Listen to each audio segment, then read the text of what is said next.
Iyi korali muri kureba hano mwese ni korali mukunda, yitwa korali Louange. Reka mbasabe babasuhuze mu izina rya Yesu bavuga ngo haleluya. Haleluya. Amen. Yewe mureba hano imbere yitwa Peter Ndagijimana, ni perezida w'iyi korali Louange.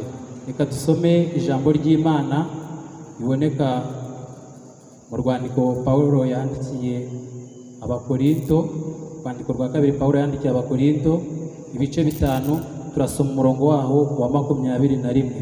Aravuga ngo kuko utigeze kumenya icyaha Imana yamuhinduye kuba icyaha ku bwacu kugira ngo muri we duhinduke gukiranuka kw'Imana. Haleluya. Amen. Dushimye Imana kubw'urukundo rukomeye yadukunze ikemera kuduhindura abazima muri Kristo Yesu. Twebwe twari dupfuye tuzize ibyaha n'ibicumuro byacu. Abaririmbyi ba korali Louange murimo murareba bari bapfuye bose bazize ibyaha n'ibicumuro byabo. Bamwe barakoraga ibyaha bitandukanye, harimo abasambanaga, harimo abakoraga ibyaha byinshi tugiye tuzi, nabo bakwitangira ubuhamya. Ariko Kristo Yesu turashima ko yaducunguye akadupfira igihano kiduhesha amahoro kikaba kuri we. Haleluya. Imitima yacu iranezerewe kuko turi gukora imirimo myiza muri Kristo Yesu, turi kwamamaza ubutumwa bwiza muri Kristo Yesu. Nawe turakwinginga kugira ngo uhindukire ukurikire Yesu, wemere Yesu Kristo nk'umwami n'umukiza mu buzima bwawe, umwemerere akuyobore, umwemerere akugenge. Nawe uzaba ubaye umwe mu barazwe ubwami bw'Imana, kandi uzaba ubaye umwe mu bazabona ubugingo buhoraho. Amen. Haleluya. Ikintu cya mbere biragusaba yuko wizera Yesu. Wamara kumwizera ukamwemerera akagenga ubuzima bwawe. Wamara kumwemera ntiwemere ko wikoresha, ntuyoborwe na kamere yawe, ntuyoborwe n'irari ry'umubiri wawe, ahubwo Yesu Kristo akaba muri wowe, akakubashisha gukora imirimo myiza muri Kristo Yesu, kuko ariyo yaturemeye kugira ngo tuyigenderemo. Yesu amaze kuzuka, amaze kuducungura, yavuze ijambo ryiza nkunda cyane. Yaravuze ngo nahawe ubutware. Haleluya.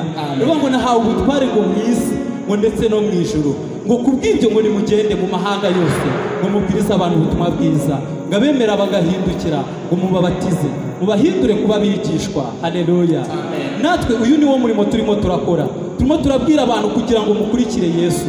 Wowe utari wamenya Yesu, iki nicyo gihe cyawe. Nawe wakwemera Yesu akaba umwami mu buzima bwawe, wakwemera Yesu akakugenga, wakwemera Yesu akakuyobora. Ntukore ibyo wikoresha, ahubwo Yesu akagukoresha iby'ubutwari. Numara kumwemerera nawe arakubwira ngo ugende mu mahanga yose ubwirize ubutumwa bwiza. Uribaza ngo mbese ni gute wabwiriza ubutumwa bwiza? Umva Yesu icyo agusaba, umva Yesu icyo agusaba. Iyi video urimo urareba aka kanya ushobora kuyikora subscribe.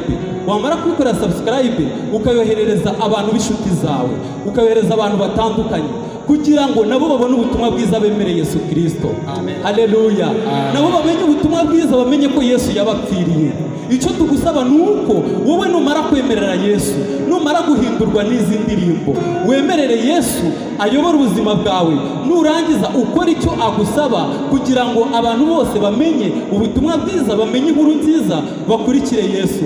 Kandi uramutse hari n'uburyo watwungura igitekerezo mu buryo bwo tambutsa ubutumwa, turakwinginga kugira ngo ukore na comment, uduhe comment cyangwa se uduhe ubutumwa, utwereke neza uburyo dukwiriye gukora umurimo w'Imana, kandi nawe urusheho gukora umurimo w'Imana, ukora ibyo Kristo Yesu agusaba.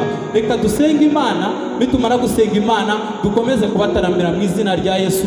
Mwumve ubutumwa bwiza kandi ubatere guhindukira mukurikire Yesu. Amen. Mana, turagushimiye ko kera tutari ubwoko ariko ubu tukaba turi ubwoko. Turagushimiye ko twari tutarakababarirwa ariko ubu tukaba twarababarirwe. Imitima yacu iranezerewe, imitima y'abaruwangiye iranezerewe. Mana, imitima y'abakobwa iranezerewe, imitima y'abasore iranezerewe. Twebwe twese tunejejwe nuko turi gukora imirimo myiza muri wowe iyo waduteguriye kera kugira ngo tuyigenderemo.